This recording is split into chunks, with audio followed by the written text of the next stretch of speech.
This meeting is being recorded.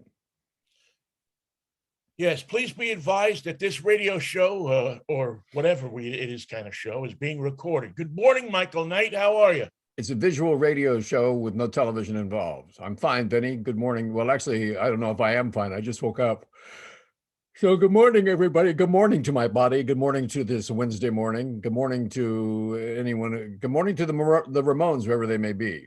Yes, we were just listening to a little Time Has Come Today by the Ramones, which, Time Has Come Today is one of those songs that I don't think, Michael, that anybody should ever touch. Like it was done perfectly by the Chambers Brothers. No problems. No problems. No problems. Done in a short 45 RPM version and a long album version. For those in the long, we didn't have a lead guitarist, but we took a solo anyway. Yeah, we tried. We did it. We're cool. We got a cowbell. Got a cowbell in there. Just a cowbell, yeah, a very important cowbell. Matter of fact, could have been one of the first songs where the cowbell was so important to it. So I'm of the opinion of that, there are certain songs that shouldn't be remade, certain movies that shouldn't be remade. Please don't ever anybody try to remake The Godfather, just leave it as it is. I'm still of that opinion of West Side Story, even though I haven't seen it yet. But maybe I'll change my mind after I see it. But there are just movies that shouldn't be remade and records that shouldn't be remade. They should stand on their own for all time. Don't try to do it better than them or as a tribute, because you can't do it. Todd Rundgren made an album called Faithful. Yes. And in that album, he took iconic songs that should not be remade, and he tried to not remake them. He tried to recreate exactly what the original artist did. And he did a pretty good job, being an excellent producer that he is. But no matter how long you try and how well you are talented and how much experience you have in the studio, it's impossible to go back to recreate that energy and that sound and that mix and that blend that happened that day. If you do a different version of that song, there's a great, like Born to Run is one of those songs, right? Can you imagine somebody else really doing Born to Run? Mel Torme, baby. Yeah, baby. I was born to run. We were born. Well, there's a great Joe Piscopo record where he imitates Sinatra, and he does Born to Run on it. But the lead singer of the Persuasions, the a cappella group? Yes, I do. Of course. He does a version of Born to Run. Jerry something, I think his name is. And it is off the charts good. I mean, I can't imagine that Springsteen listened to this and didn't think it was off the charts. And did he do it a cappella? Yes. Yeah, really great version. It was on YouTube for a while, but it was taken off of YouTube for some reason. So you'll have to go look for it. By the way, he's in Los Angeles. I'm New York Vinnie, and I'm in Seattle, even though I have a Joey Ramone place sign behind me. And Bruce Springsteen sold his publishing catalog to Sony Music for $500 million, including Born to Run. So if anyone's going to stop the Persuasions from re-recording it, it won't be Bruce, it'll be Sony. It'll be Sony, yeah. Well, listen, listen, all these guys are getting old, man. And they want to, I guess they want to make sure that their families are okay, make sure that their family in the future is okay. I mean, 500 million, you'll probably be okay. Well, if you live in New York, you'll be okay till Tuesday. But, make it Monday evening. Tuesday, you're on the street. Yeah, Tuesday, they just say you're out of the apartment. The David Bowie music catalog, his music publishing was sold to Warner Chappell for $350 million, I believe. And poor David won't spend any of that. No, his heirs will. But they're probably already. They are. Let's see. Well, they'll last till noon today in New York. Yeah. It's like that. The great scene toward the end of that thing you do where. Mr. White tells one of the kids, You don't have a group anymore. You can have the studio for the rest of the day, but you got to be out of the hotel by 12. Yeah. They're staying at the Ambassador. Oh man. You're paid up through noon. Make Yeah. that 11:30. Make that 11:30, and there's no extended checkouts here. Although I don't understand why they didn't just, well, maybe they did. Just call a hotel and say, listen, I mean, they had money at that point. I'm sure that Playtone Records gave them a hefty piece of the action. Which means nothing. You had a deal very much like Roulette Records signed their deals. Well, that was who the guy at Playtone was based on, Saul Seiler. Maurice, yeah, it was based on Maurice Levy. Yeah, who was played wonderfully by Alex Rocco, who played Mo Green in The Godfather. Oh God, he's great. Oh man, he played it. He had, it was a short part, but there's one scene. Have you seen the movie? It's been a long time. There's the one scene where they're taking him to Hollywood to introduce him to the Playtone galaxy, and Mo Green, one of the guys in the group go over to Sal Seiler and starts saying, Mr. Seiler, I'd really like to talk to you about all of these ideas I have. And he starts saying, and he's got a sandwich in his mouth. And he pulls the sandwich and he says, who the hell is this guy? And the sandwich is flying out of his mouth. Yeah. What are you, Beethoven? I don't want to hear your ideas, and you don't want to hear mine. Yeah. Get this guy away from me. Thank you, Mr. Playtone. Thank you, Miss. Thank you. It's like the perfect rock and roll movie, man. That Thing You Do is the movie we're talking about. It's just a great. It's been probably about. I mean, I watch it probably 2 or 3 times a year because I love it. Did Rocco do anything else where he played like a librarian or a henpecked husband or anything out of character? I seem to think that he was on a sitcom at one point. All they have to do is come in the room, look around, and say, "Drinks for everybody. Your money's no good here. Let him play at the not table." Wear glasses, because if he wore glasses, you'd immediately expect his right eye to explode. Because he was putting on his glasses when he got a very good look at what was happening. Yes, and it's not the look he was expecting. Do you know who I am? We just signed to Playtone Records. Yeah, don't make me find out who you are. Oh my God. Yeah, I'm just trying to think of, let's see. Cannonball Run 2, Herbie Goes Bananas. Oh God. What's he doing in that one? He plays Mr. Miller, the candy store owner. Yeah, he's St. Elsewhere, The Golden Girls. Okay. Yeah, he was there. Yeah, he did. He was the repairman, right? Check out Mo Green's television, Alex Rocco. He's in 2 episodes of Batman. Oh, wow. 67. An episode of That Girl, Mission Impossible, the FBI, 2 consecutive years of Cannon, Kojak, Circle of Fear, The Rookies, Cannon again in 1975, Police Story, Barnaby Jones, The Rockford Files. I remember him being on the Mary Tyler Moore Show. He was one of Lou Grant's Army buddies. And The Facts of Life was the one that I was trying to think of. He was on The Facts of Life from 81 to 88. He was Joe's father. Wow. Now, for some reason, I don't know why I do this sometimes. I get 2 people mixed up at times. And I always seem to get Alex Rocco and William Devane mixed up. They're kind of similar looking guys. Yeah. So I would and that's why I wanted to check before I said Facts of Life, because. Is Alex Rocco still with us?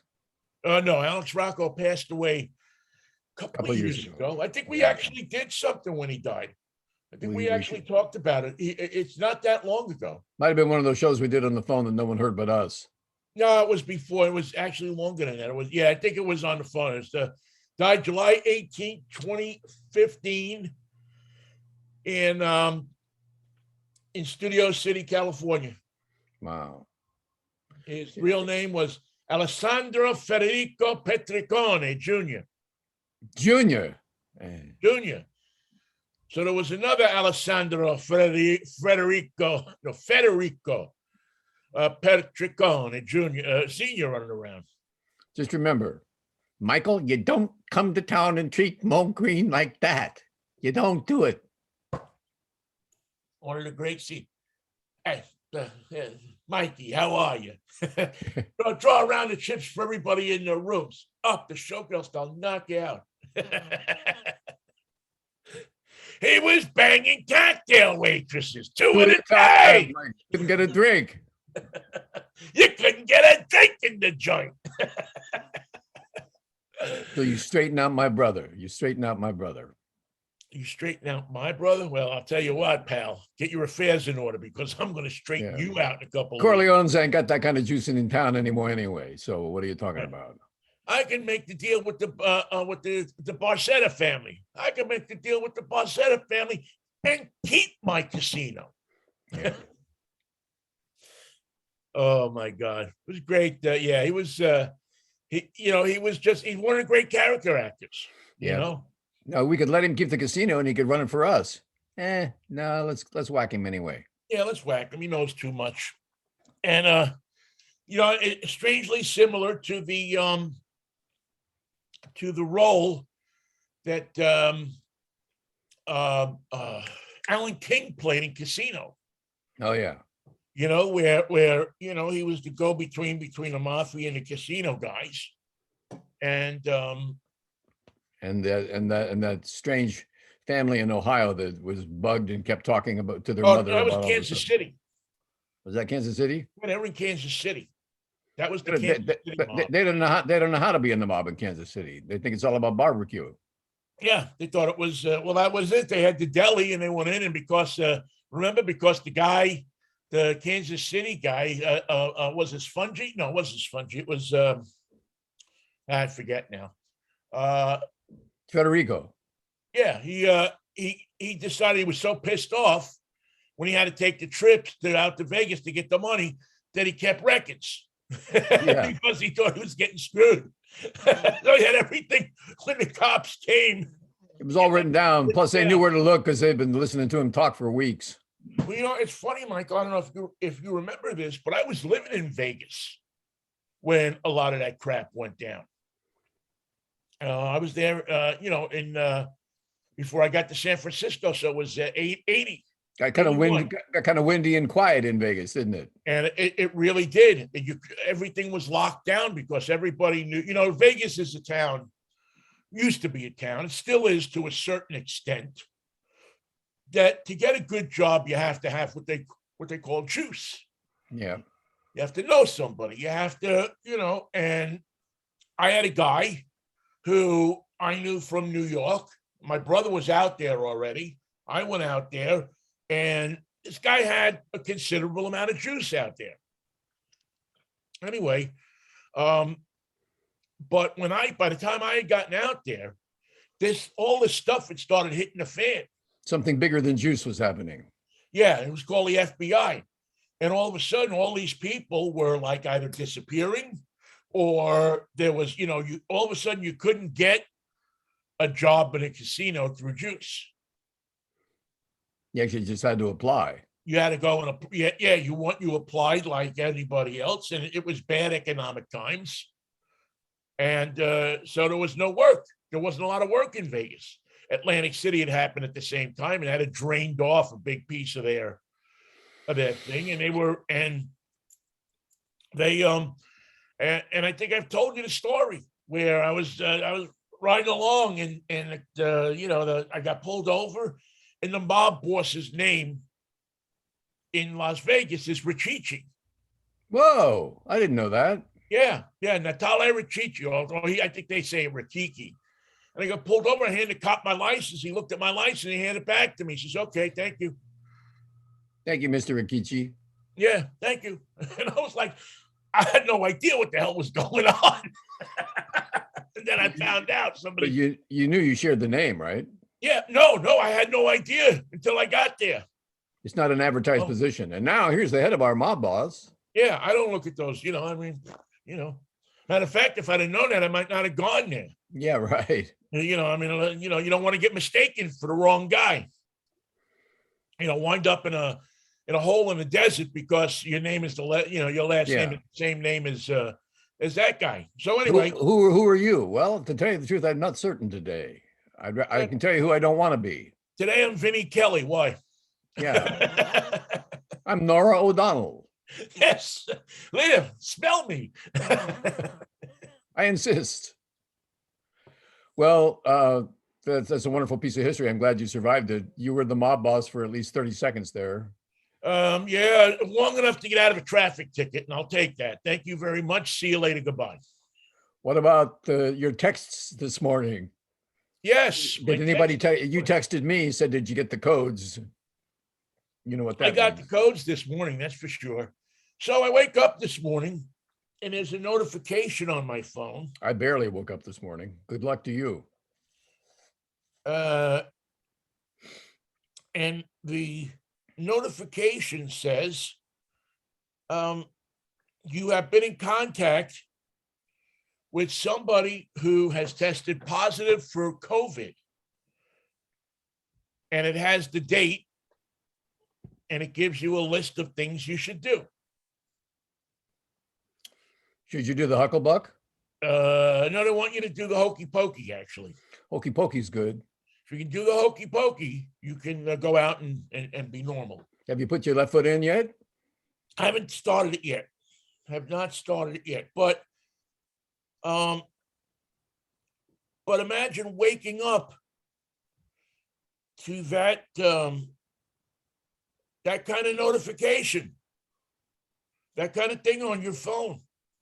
Now you think it's, I said you're being hit by a fisherman, and you said, no, it looks legit.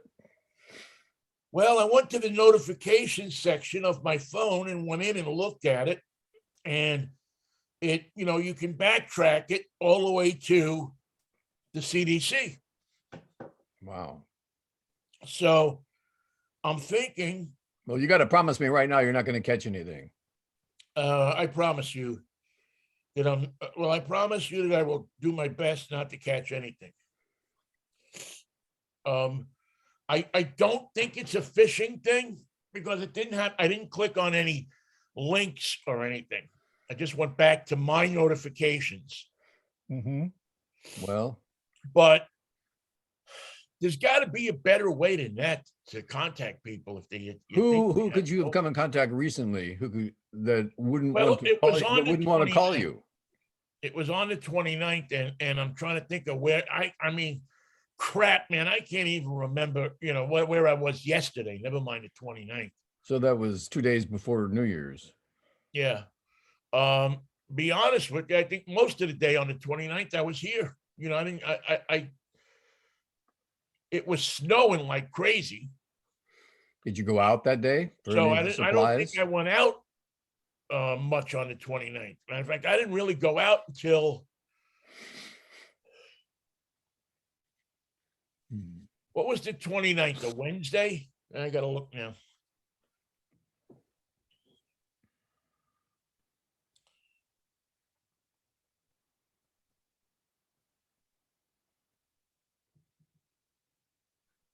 Yeah, 29th was a Wednesday.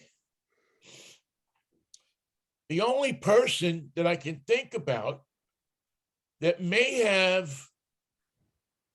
that I came in contact with that day, it was car day. Oh, you're the car delivery man. The car delivery guy is probably the only person. I'm trying to think if there was anybody else. And does he know your name, or are you just a client? No, he knows my name, but the way it works is that phones send out signals to other phones. Right. And it's an anonymous signal, so it won't, there's no way you can pick up on who it was. Even the CDC doesn't know who it is. Really? They So just know that a phone that was close to your phone, the person that had that phone notified them that they tested positive for coronavirus, is the way I understand it works. wow. So do you have 10 days to? Well, Well, let's see. I'm gonna go out on a limb and say you're probably not gonna be able to get a test quite quickly.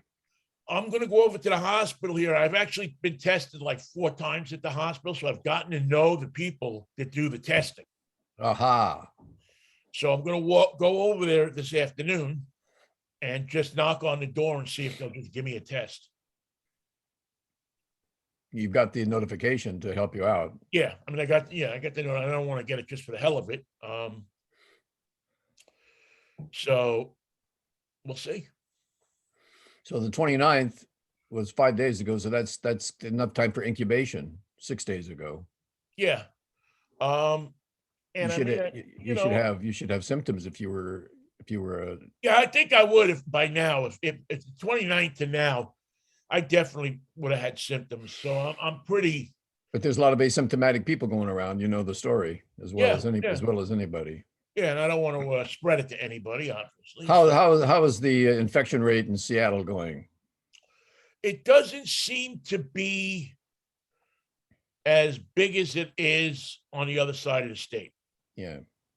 You know, the non-believers. The Republican side of the state. Yeah, the Republican, the Lauren Culp side of the state. Where people go the Wenatchee way.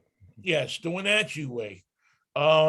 Seems to be a lot hotter. As a matter of fact, I don't know if they're still doing it, but for a number of weeks, they were shuttling people over here by air because the hospitals over there were so overloaded. But they hate the West Side. They talk about it all the time, how much they hate the West Side. They need to get their life saved. Oh, we don't hate it that much. Yeah, when they catch a case of cancer, they have no problem getting in their car and coming over here to the West Side. Or they catch a case of hemorrhoids. They have no problem coming over here to the if you have hemorrhoids, you have to go to Portland to the Antifa hospital. Yeah, you have to get them taken out for you there. So let's hope that, so I think we're okay with, I know they did a thing Monday where they closed the schools and they had all the kids go take COVID tests. Did your test say that you've been in contact with someone who may have it or does have it? Good question. I think it said does.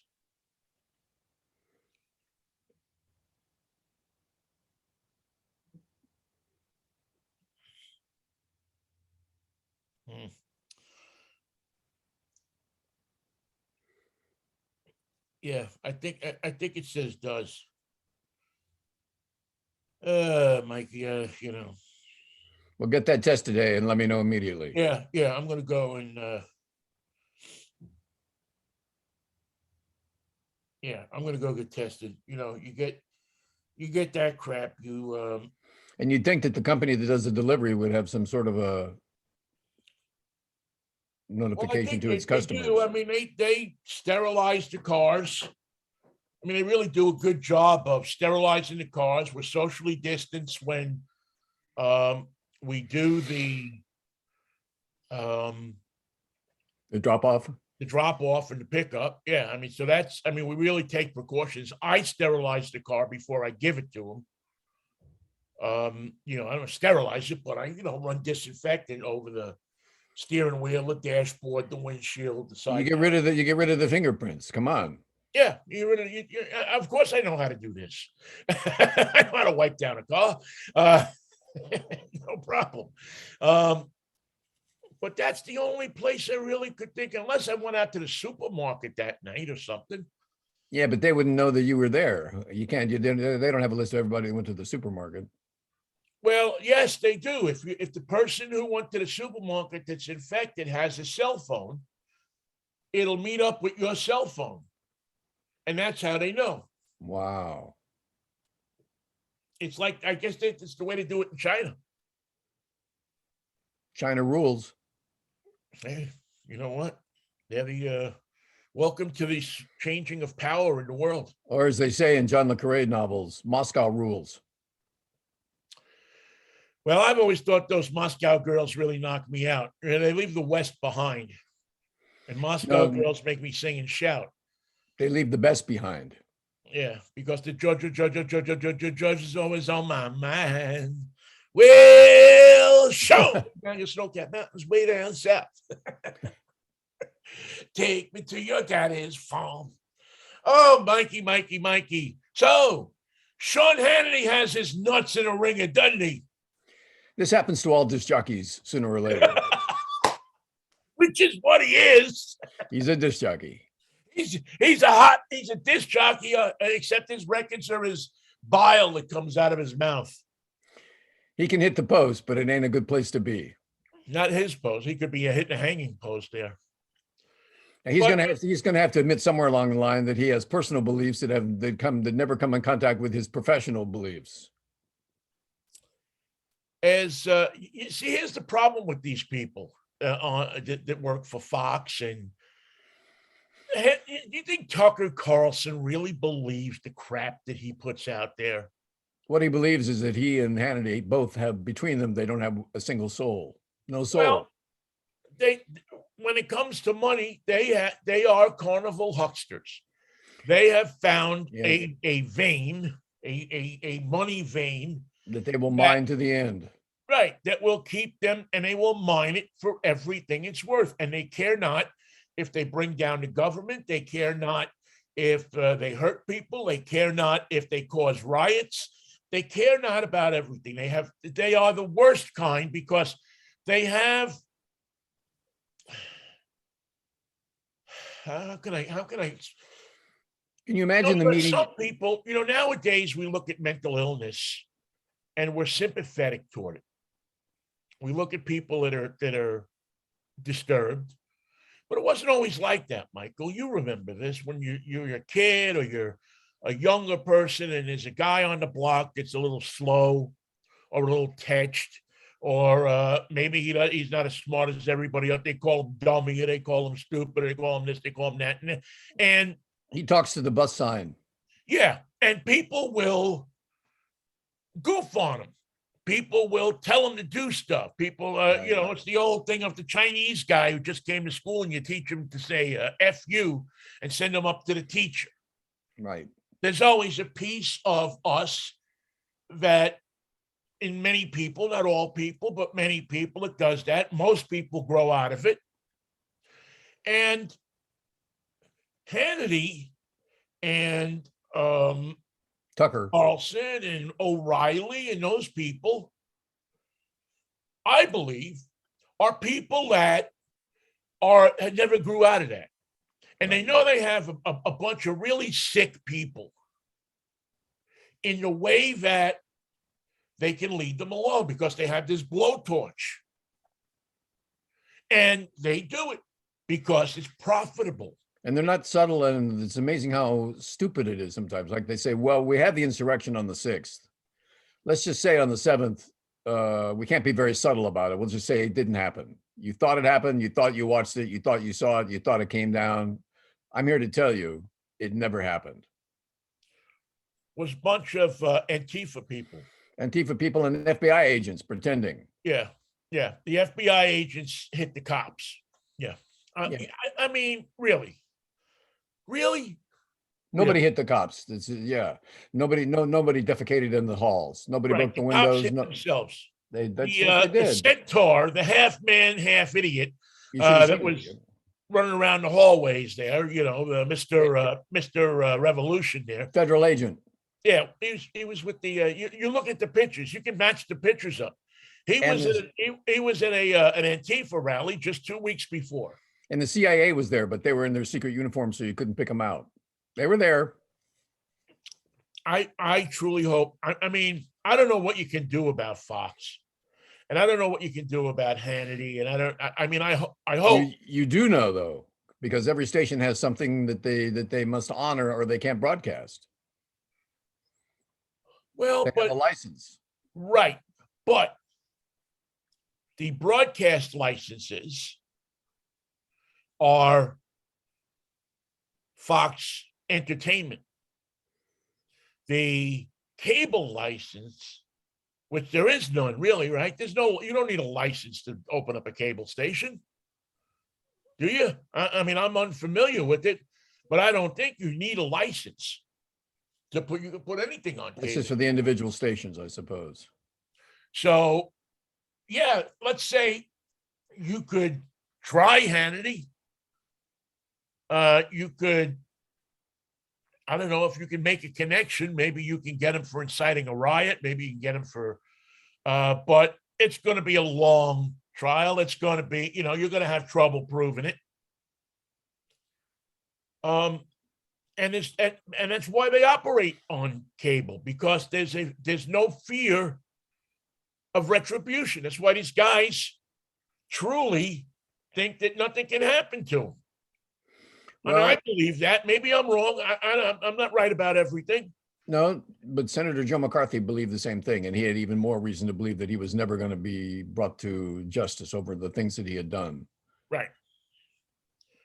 And he really wasn't, was he? No, he wasn't. He just came apart. Roy Cohn got him, Roy Cohn got him out of, the late Roy Cohn, one of Donald Trump's great friends. I need another Roy Cohn. Yeah. Thank God there weren't two of them. He needed another one. Yeah. His Roy Cohn was Rudy Giuliani. No. That's comparing Mo Green to Fredo once again. I mean, my God, Nixon had John Dean. And he had Haldeman and Ehrlichman and John Mitchell and John Mitchell's crazy wife. Yes, Martha. We forget about Martha. Martha's like lost in history, but she was a hoot when she was going. She was a mess. You give her a martini and a microphone and there's going to be trouble afoot. And she'll tell you exactly what was on the tapes. And what's on her mind. Martha Mitchell was a good old broad. You got to admit. She was the battle axe of the revolution. Oh my God. Yeah, I hadn't thought much about her until you mentioned her, man. Well, we don't have battle axes anymore, do we? No, we really don't, do we? Uh-uh. You don't have battle axes. You don't have spinsters. You don't have old maids. I think my Aunt Rose was the last old maid. She was the last one, last in her. Yeah, she died about 5 years ago, and that was it. I think she was the last old maid. She was the last. I'm not looking for a guy. I'm not looking for. Just leave me alone. Just let me be. Well, the head of the Attorney General today is going to be speaking at 11:30 our time. Is that right? I think so. Yeah. And he may say a few words that would give Sean Hannity and other disc jockeys like him reason to pause if they start the prosecutions. We'll see. Because this falls into the realm of shouting fire in a crowded theater. Well, you know what? Merrick Garland has not impressed me with his prosecution of the January 6th people. He had to be talked into everything. How come? Yeah, he certainly hasn't impressed me whatsoever. Did we make a mistake? We're going to find out at 11:30. Yeah. If you can't tell what he means by what he says, we got a problem. Yeah, I just don't. It just seems to me like, the sentences have been. He's busy doing other stuff. What's he so busy doing? Yeah, light at best. I don't know if I was running the world and none of these people would be doing hard time, man, and lots of it. There'd be an example. Don't you ever freaking do this again. Don't go back to your homes and and there's no leniency. There's no mercy here. You're trying to overthrow the government. But instead, Merrick Garland, it's like you bet on baseball. Yeah. Right? It's like you were a player and you bet on baseball. It's, Pete Rose took the poison pill. It's like you're Joey Cora and you want to be a coach. Right. There you go. Same thing. Same deal. You did the one thing in the book. There's many things you can do in the book and say, all right, well, I was this, I was that, I was this, I was that. You did the one thing in the book that you're not supposed to do. You tried to bring down the democracy. Yep. You tried to bring down the injure government. every American. You even tried to hang Mike Pence, which probably would have been a good place to start. But well, if you just would have taken him out and hung him, that would have been a different story. But you just talked about it. Steal the election along with it. And they're going to try, and they're going to try again if they can. Yeah, these aren't people that are going to go away. These aren't people that are going to go back to Idaho up near Glacier National Park up there and go back to their shacks, and they're coming back another time. They meet at the Applebee's in Coeur d'Alene every Wednesday. Yeah, you can stop by and see them. It's so I don't know, Mikey. I just think that Garland has failed so far. Now, there may be things we don't know. He may have evidence that we don't know about. There may be a whole ton of stuff that we have no idea he has that's going on, and they're waiting to pounce. Maybe the congressional committee has told them, sit back, let us do our thing, and then go after the. I don't know. We don't know. There's no time. There's no time to play that long game. Yeah, these people, I believe, are coming back. I mean, they're not going away. They're not saying, "Oh, we've seen the error of our ways." They pose a constant, ongoing threat. How many people do you know that are Trump people that have said, "Oh yeah, well, okay, Biden's president, and so things are running cool now. Trump's gone." Yeah, ain't happening. Well, we'll find out later today. And tomorrow. Tomorrow. Anniversary. Yep. And tomorrow will be the day that, you talk about days that will live in infamy. That's one. It's a day that this country should never forget. By the way, Pearl Harbor didn't happen, just so if you want to compare it to anything. Yeah. And well, you know what? If Trump was in office and he had business dealings with Japan, he probably would have said it didn't happen. It didn't happen. We're going to build a nice hotel and another one in Osaka. It's going to be beautiful. Right. And we just, we put up these things and, and we had the Japanese come in and just level a place for us. I'm telling you right now, I got to deal with the emperor. It's going to be beautiful. I don't know, Mikey. I as I've said now for years, I fear for the Republic. Well, you should. I fear for the Republic. It's who's making tests, by the way? How come the tests are so far behind? How come we can't have 2 million of them right now? Well, because the Biden administration is doing something now that they should have done, 8 months ago. But how come the people who are actually making the tests and stand in line to make an amazing, wonderful profit can't make their product? Well, what did they think the test was used for? Well, I don't know why. It really kind of addresses some of the. I don't know that they think that this thing was just going to go away. It's over. It's over. You know what the problem is, Mikey? The problem is that Ron Popeil is dead. Hey, he made a pocket fisherman, okay? Now, Ron Popeil would have had the Ronco home COVID test all over cable TV in like 30 days. Just you blow into a Kleenex, you use it and abuse it. It's a pocket set it and forget it. It's not only a COVID test, but a pocket fisherman at the same time. Right. You can test yourself while you're catching your dinner. While you're fishing. You're going to get nothing bigger than a sardine, mind you. Don't try to pull in the broadbill. Right. Don't try to pull on this thing because it's not going to work out right for you. Yeah, I don't understand it. I don't understand why these drug companies who spend billions of dollars advertising medicines that the first line in the commercial is "Don't take this if you're allergic to it." Yeah, that's right. Couldn't divert some of that money and say, you know what? These things are pretty easy to crank out on these little cardboard things. What do you say we just crank this crap up? Right now, we're making skin disinfectant that's supposed to take care of your psoriasis. We're going to stop doing that and make tests for something important. Yeah, I don't understand. I mean, maybe there's a reason.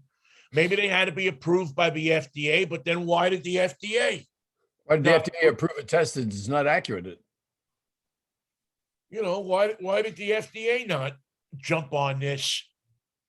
Well, you know, again, you have to put a dividing line between the Trump administration and the Biden administration. But crap, man, Biden knew this stuff was going on. Yeah, but one thing is constant. Trump didn't want anybody to be tested. Biden did, and Right. the result was the same. No Right. tests. This is a big fail for the Biden. You know, listen. You got to call it like you see it. And Biden, while he's done an adequate job on COVID, still has not done the job that should have been done. If there's no test out there, other countries are testing people every day. You can go to other countries, get the test, and boom, go to work. They must be making their own. Yeah. Yeah, you think the Germans are sitting around going, oh, well, you know, we got to wait for this, that, and the other. No, they're banging out the test and handing it out to people. They don't like to wait. And the ridiculousness of the go get the test, pay for it, and your insurance company will reimburse you. Have you ever waited to get reimbursed by your insurance company for something? It ain't going to happen. Tell you what, the money will be worth half of what it's worth when you bought it, when you get the money back for the test. It's, you know, it's a year. Plus, you're looking at 6 months to get your money back from an insurance company. Plus, you got to pay for shipping and handling. Every mailman, mailwoman, postal worker who comes to the door to bring you your mail should have brought you a test every day.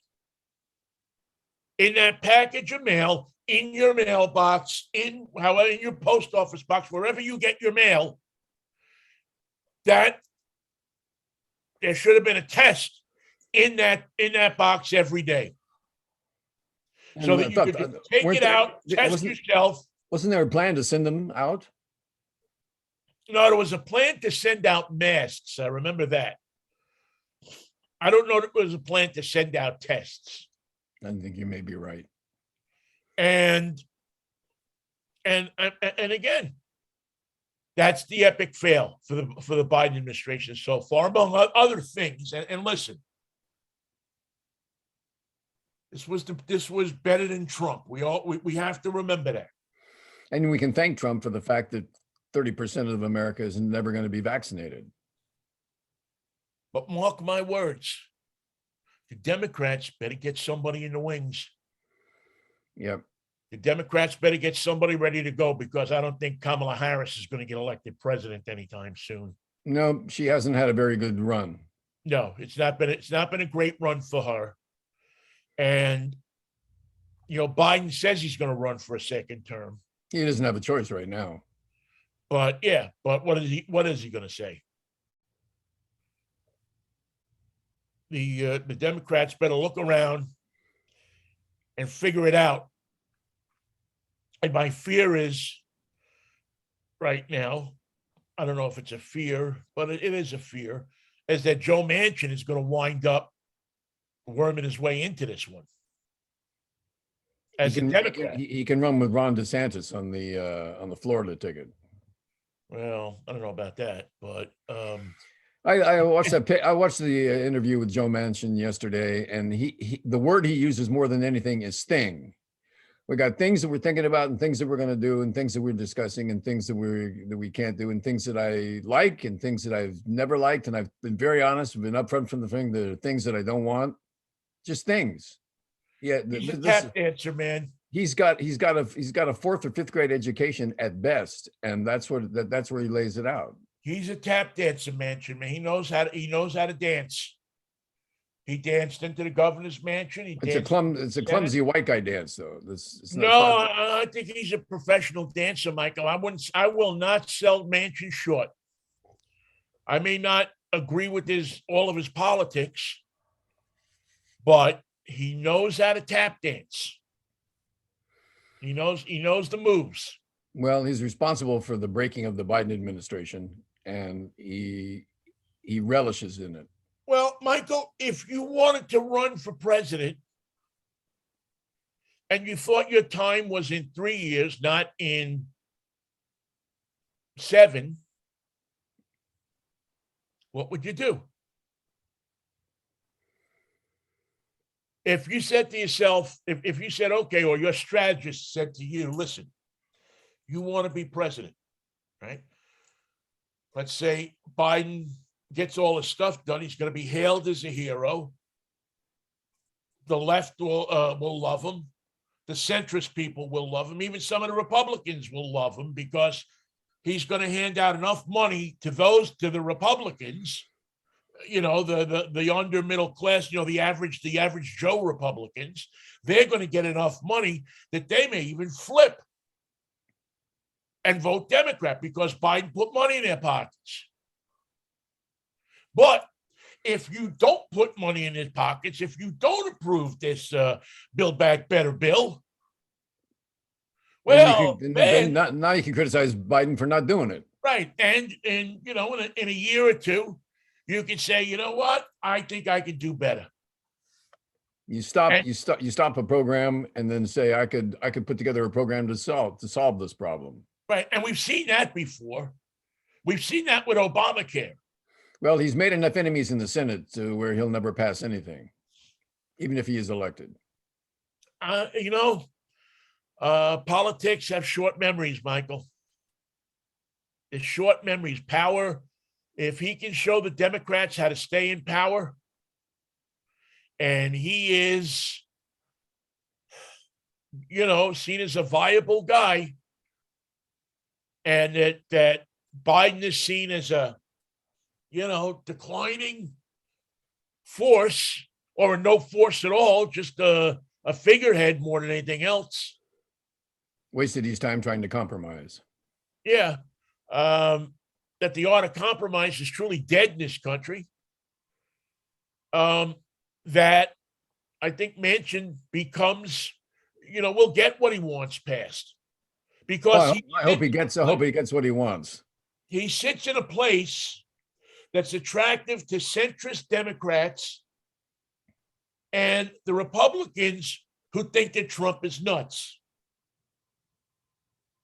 who think that Trump has really gone off the deep end and he's electable. So if you put those two together, do you really think he's electable? I think his negatives must be huge. Because they're huge to us, Michael. His negatives are huge to us. Yeah, but how many voters does he have? How many voters is he convinced that he's America's answer? But the average person, Michael, the average centrist person is looking at him and saying, gee, he's a Democrat that actually questions some of these programs. I'm talking about Republicans now for a second. He's an actual Democrat that questions some of these programs. He's not going to go ahead and give a willy-nilly bill and just say, okay, that's it.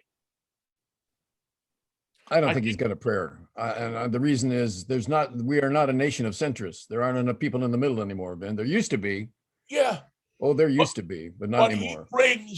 He brings that piece. And the Democrats, as we have seen, will do anything. They're like the Republicans. They'll do anything to get elected. Biden shouldn't have been the candidate in 2020. I mean, it should have been Elizabeth Warren or Bernie Sanders. But the Democrats didn't want that to happen. So what did they do? Too much Sanders probably should have been the candidate against Trump the first time.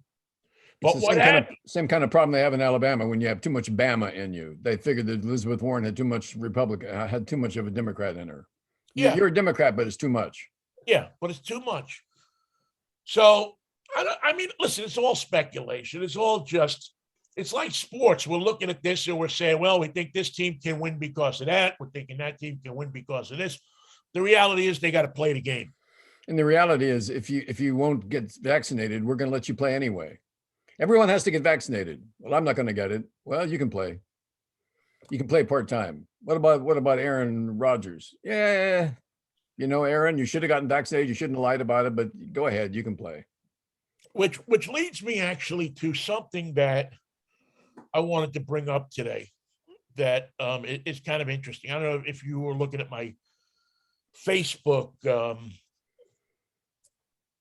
timeline, but I put a post up about Ben Roethlisberger, who had his I saw the picture with him. Yeah, what many people think it will be his last game as home game as a Steeler, played it on Monday night.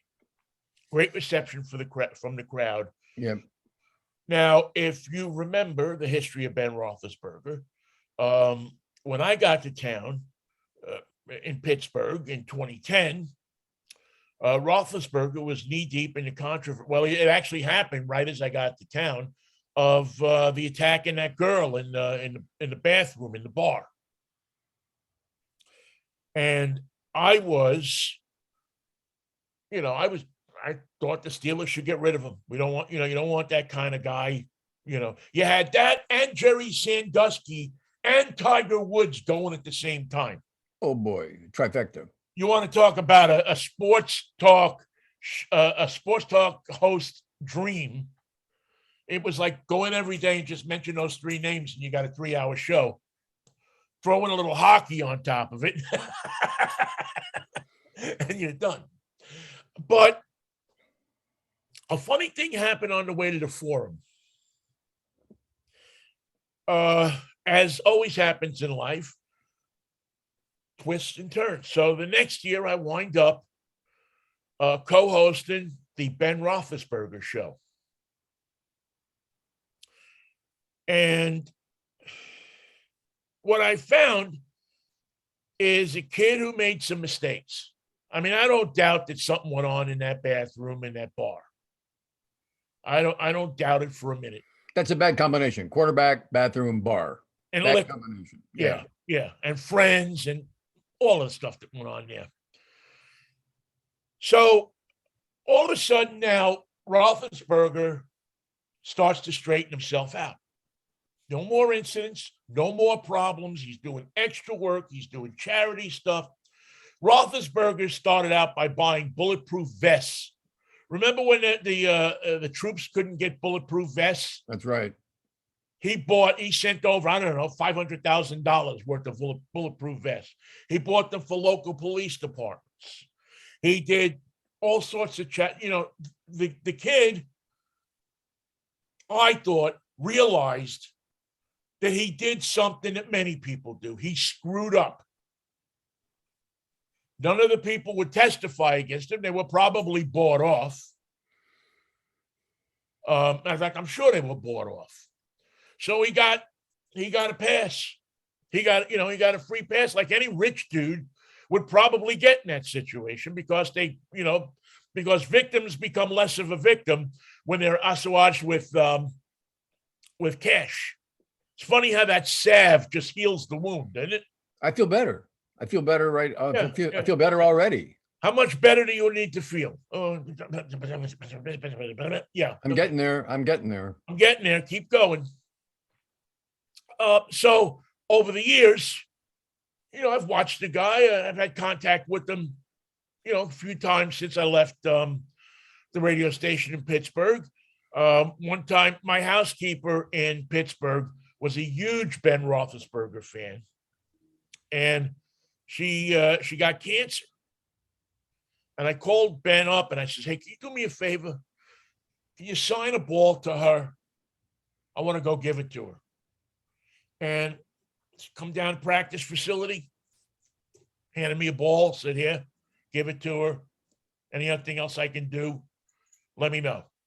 He accommodated more people. He did more charity work than anybody. So in my opinion,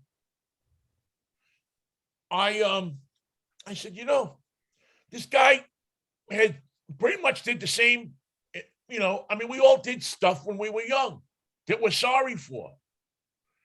He hasn't done anything else. He's got a wife, he's got kids, he lives a good life, he fears God. So when he retired, when all this night happens, I put, hey, it was an honor to know you.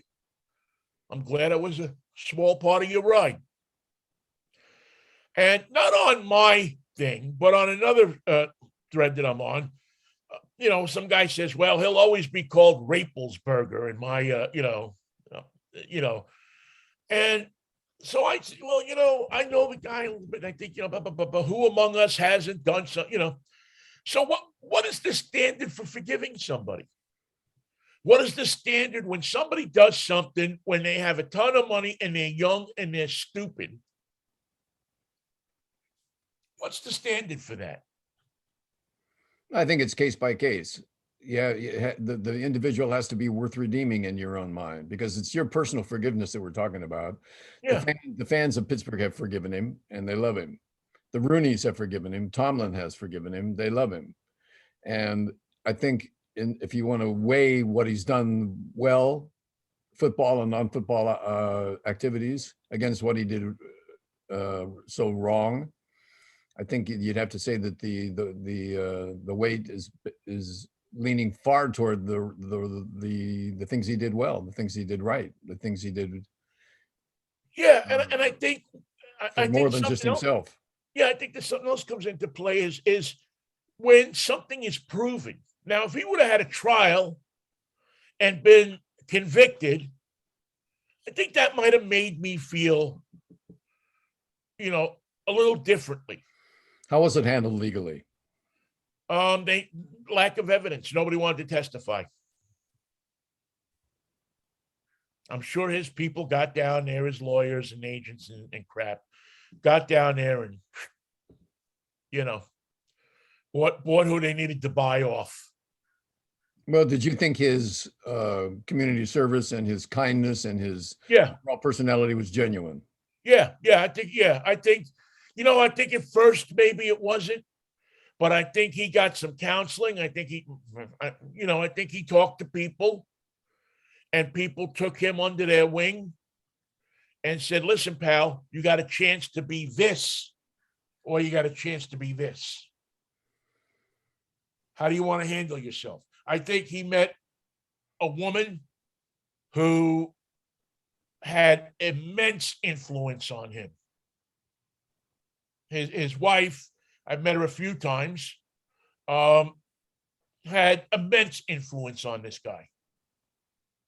Turned him from a football player into a family man.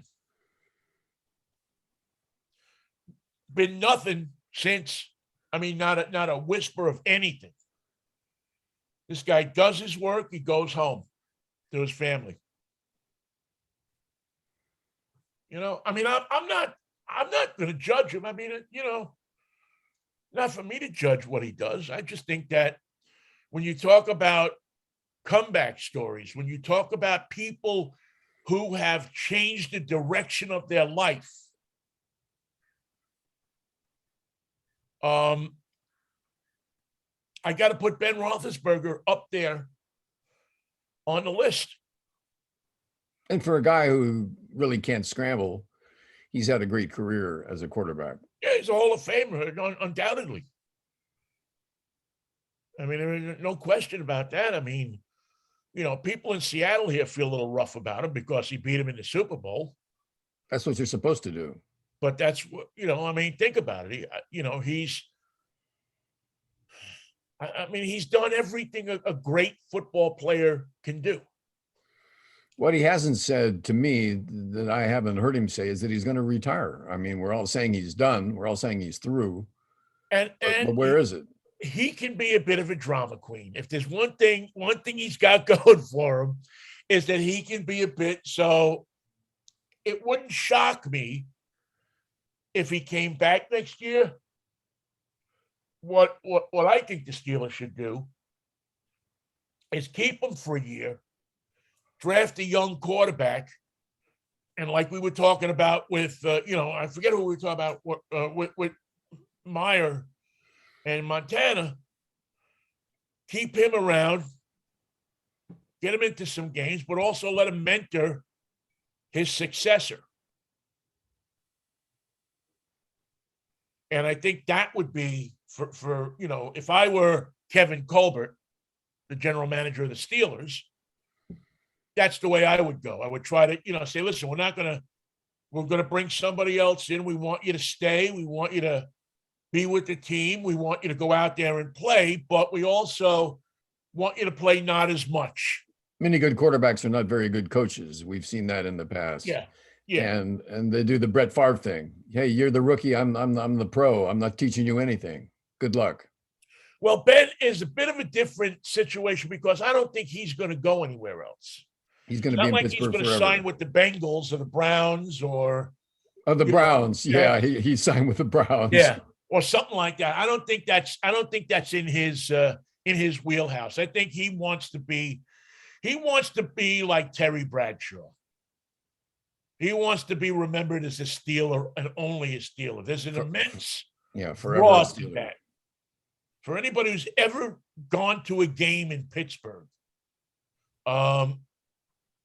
and knows the relationship between that town and the Steelers, his best bet is to stay either retire now or stay one more year and go out as a Steeler. They'll put him into the Ring of Honor. They'll retire his number. And he'll never have to buy a drink again anywhere in town.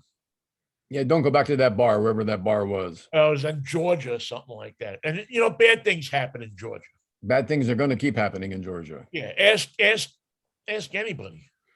There are not many good things that happen in Georgia. It's just the way it is. It's not their fault. Even though it's the new Hollywood. So, boy, we've covered a lot.